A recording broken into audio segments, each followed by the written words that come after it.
the Herd Line News. Well, Ben Roethlisberger and the Steelers had an unexpected bye last week when their game with the Titans was postponed. Big Ben said it's been a challenge to work through the last-minute change to their schedule. And, of course, we got the short end of the stick. Well, it's tough, especially for someone like myself who's just kind of starting to get back into the flow of things. It's not easy, but you gotta adjust, you gotta adapt, and do the best you can. So the Titans-Steelers game from last week was rescheduled for Week 7. Okay. The matchup between the Steelers and Ravens originally in Week 7 moved to Week 8. Okay. There's a lot going on here. Yeah.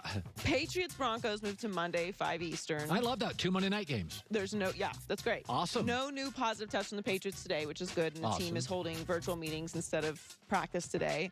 Titans-Bills moved to Tuesday. Okay, I'm totally down with that. At 7 Eastern. Love it. Chiefs-Bills this coming Thursday was moved to Sunday, but it will be moved back to Thursday if the Titans-Bills game gets canceled. The Titans player had another player test positive on Thursday, but no new positives today. So listen, we knew we weren't getting a perfect world. We don't have this is a highly regulated non-bubble, so we're gonna have some of these. Yeah, I did not give any of the panic a second of time or energy. Can I say this? I kind of like this 2 Mondays. A Tuesday. Well, I'm sure the players and the coaches hate it. I know, it's fun for the consumer. But I for love us, it's great. Football every night. Tuesday night, I get the NFL. Yeah, I mean, it's tough for Ben's right. It's tough for guys. It's a complete change of routine. Yeah. You're anticipating one opponent and studying that film. Now you got to flip to the other. It's a lot of adjusting for the players. And I know that obviously everyone's going to have a complete freak out moment. There were going to be positive tests. Of course. The same thing that happened with the Marlins and happened with baseball. They're not in a bubble. Adjust the way that you're looking at this. I've seen media members literally say it's time to suspend the season. Oh, God, you're out of touch. Stop it. The NFL's not stopping anything. It's also just completely unrealistic. You're not just talking about players not playing. There's coaches, there's staff, there's stadium personnel, there's broadcasting. We're not. The NFL's not stopping. You have to get over that. And why when you have to manage it? I would never stop. By the way, 0 global athletes, professional athletes have died. These are the best athletes in the world. We have to be realistic about this. Well, it's not just obviously it's not just them, right? This is contagious. The staff this is the reason and the why coach. you have to be very careful with it. But the reality is they're not in a bubble, so they are somewhat exposed to the virus in the ways that the NBA and the WNBA and the NHL were not, because it's a bubble. So the NFL's managing it however they will, and we'll keep up with the schedule changes. American media, offer perspective, not panic. The NFL season is not going to be suspended. You're going to have to come to terms with that if you're a member of the media that is somehow rooting for that to happen. It's not going to. I don't know.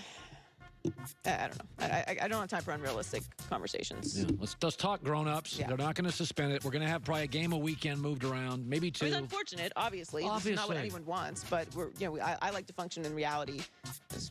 You and I don't get outraged. The rest of it's like you go to Twitter for 5 minutes, everybody's outraged. Well, I'm just a solution-oriented person. There's always going to be a problem. So I can't deal with people that just bring problems and no solutions. So they're just described social media. I can find out myself on my own, and then I'm going to so now I have the problem and I have to figure out the solution. We can all work together and get to the bottom of anything if we just take a deep breath.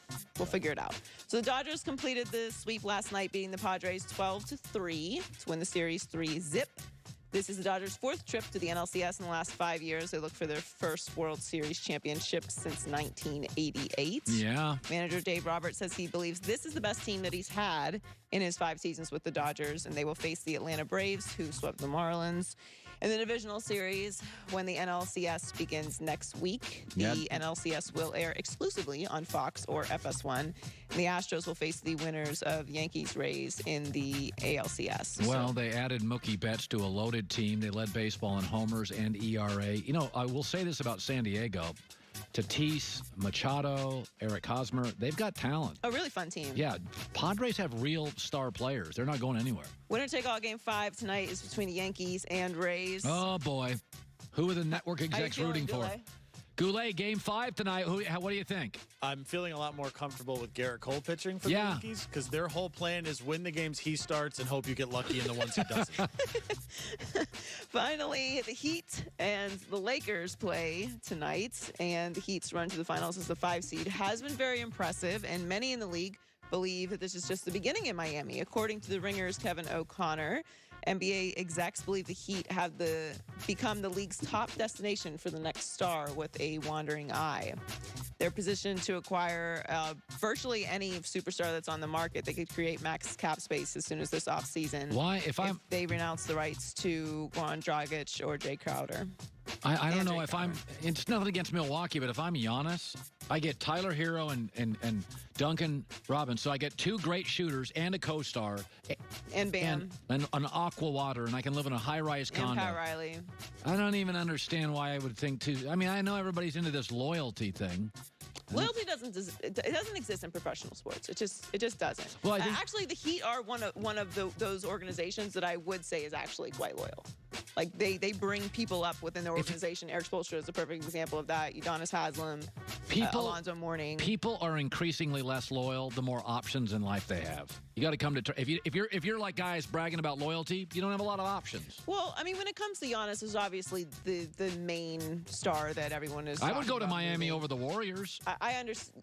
Yeah, by far. I get. But here's the other thing: state tax, none in Florida. California, 13%. If I sign a 7-year deal, that's $10 million I'm giving to California. I'll never forget that moment. When I learned that was really a thing. No, I mean, oh, that's we're kidding about the taxes. I would go. Listen, nothing against Golden State, but if I can go to the Miami Heat and pay no state tax, get better winter weather than even California, I'm in it in 1 second. I don't know that Giannis will leave, and I know that there's obviously Bucks fans are rooting for that, and there is a certain part of the media that's rooting for that. I think it'd be great if Giannis stays. Yeah, it's just going to change the course of his career. I don't think he'll win a championship in Milwaukee. No, I totally agree with you. I don't know loyalty. These guys have 12-year careers. They're not attorneys. Everyone's not built like that, though. Like, there's certain players just really like to stay with the same team, and they really want to try. Listen, 40% of America never leaves the area code they grew up in. Yeah, I mean, yes, I'm from Pittsburgh, Pennsylvania. I know many people that would never ever move out of Pittsburgh. I left at 18.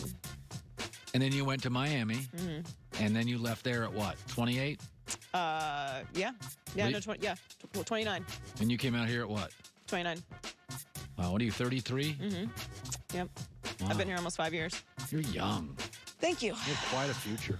But yeah, everyone's not interested in that kind of, mobility and change, and it would bring a certain level of expectation to Giannis, because now if he doesn't win a championship, some people will look at his career differently, but he'll still be a great all-time player. But if he goes to Miami, there are going to be expectations of a championship.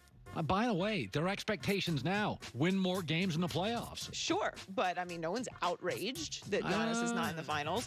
Should be, but I'm furious. You're out. Then we finally found what Colin gets outraged about.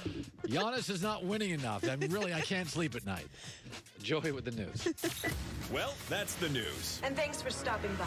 The Herd Line. All right, his NFL bets. Jason McIntyre. Tomorrow's headlines today is coming up. Been doing more driving, have you? Staycations, fewer flights available. A lot of people driving their cars. That's great. But they took the Michelin Endurance XT silicone wiper blades for a 16,000-mile drive through tundra, rainforest, the desert, unpredictable conditions, sleet, snow, rain. And they had no problem at all because they're crafted with advanced quad tech 4-layer coated silicone. What does it do? It repels water. It repels snow and ice. Lasts 2 times longer than other leading brands on the market. The new Michelin blades, they're real-world proven for extreme weather performance, and we are now getting close to mid-October. And I was just looking, but Utah's going to get snow next week, so the Rockies and the Wasatch Mountains getting snow out west. Here it comes. Available only at Walmart. Michelin Endurance XT silicone wiper blades built for fall and winter wet weather.